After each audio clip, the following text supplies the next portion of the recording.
आरक्षण। बीजेपी जहां विपक्ष पर आरोप लगा रही है कि अगर वो सत्ता में आए तो ओबीसी का जो आरक्षण है वो मुसलमानों को दे देगी, तो वही विपक्ष इस बात को उछाल रहा है मन से कि अगर बीजेपी सत्ता में लौटी तो संविधान के साथ साथ आरक्षण को भी खत्म कर देगी। यानी कुल मिलाकर के आरक्षण को लेकर के बहस जारी है और उसे वोट बैंक में तब्दील करने की कोशिशें हो रही। लेकिन आरक्षण को लेकर के छिड़ी इस बहस के बीच ही कलकत्ता हाईकोर्ट ने रिजर्वेशन पर एक बहुत बड़ा फैसला सुनाया है। कलकत्ता हाईकोर्ट ने पश्चिम बंगाल में 2010 के बाद जितने भी ओबीसी सर्टिफिकेट जारी किए हैं सबको रद्द करने का आदेश दिया। जस्टिस तपोवित चक्रवर्ती की बेंच ने माना है कि सरकार ने नियमों को ताक पर रख करके ये जो ओबीसी सर्टिफिकेट है वो जारी किए हैं।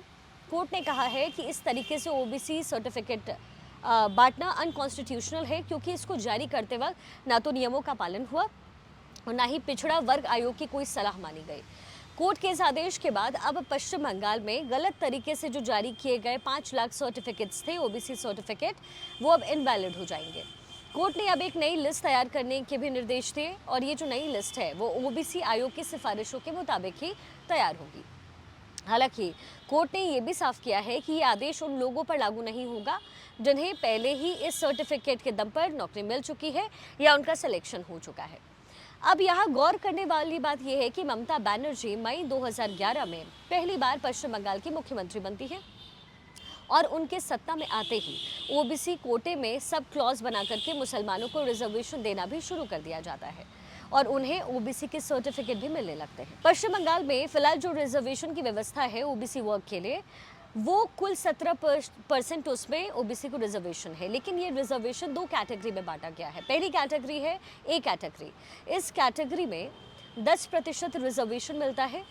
इसमें कुल 81 जातियाँ या कम्युनिटी आप कह सकते हैं उनको रखा गया है, लेकिन इन 81 जातियों में 56 जातियाँ मुसलमानों की है, मुस्लिम समाज से हैं। यानी कैटेगरी ए में कुल 70% जो हिस्सेदारी है वो मुसलमानों की है और उन्हें इस रिजर्वेशन का फ़ायदा मिल रहा है। इसी तरीके से जो दूसरी कैटेगरी है यानी कैटेगरी बी, इसमें भी 99 जातियाँ शामिल हैं और इसमें 41 जो जातियाँ हैं वो मुस्लिम समाज की है। 99 में 41, यानी यहाँ भी लगभग 50% जो रिजर्वेशन है कैटेगरी बी में वो मुसलमानों को मिल रहा है। अब इन दोनों कैटेगरी के एवरेज को निकालेंगे आप तो ओबीसी को जो रिजर्वेशन मिलना चाहिए उसमें 60% से ज़्यादा मुस्लिम या उनकी जातियाँ शामिल हैं।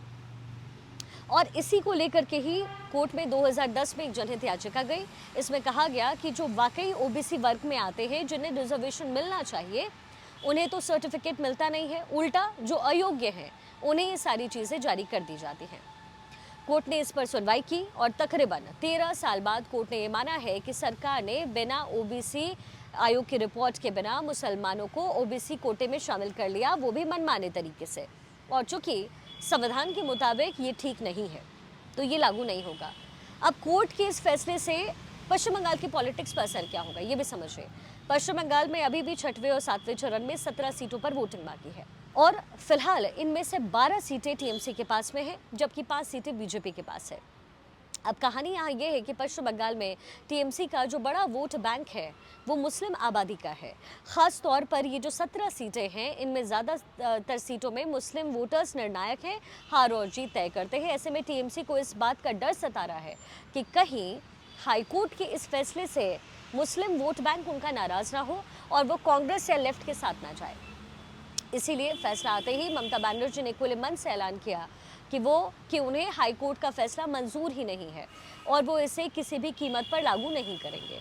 उल्टा उन्होंने हाईकोर्ट के इस फैसले को देश के इतिहास में काला अध्याय बताया।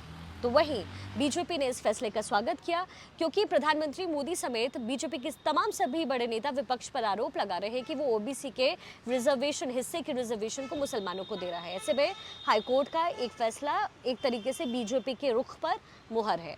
इसलिए गृह मंत्री अमित शाह ने ममता बनर्जी पर तुरंत निशाना साधा और कहा कि कोई सीएम ये कैसे कह सकता है कि वो हाईकोर्ट का फैसला नहीं मानेगा।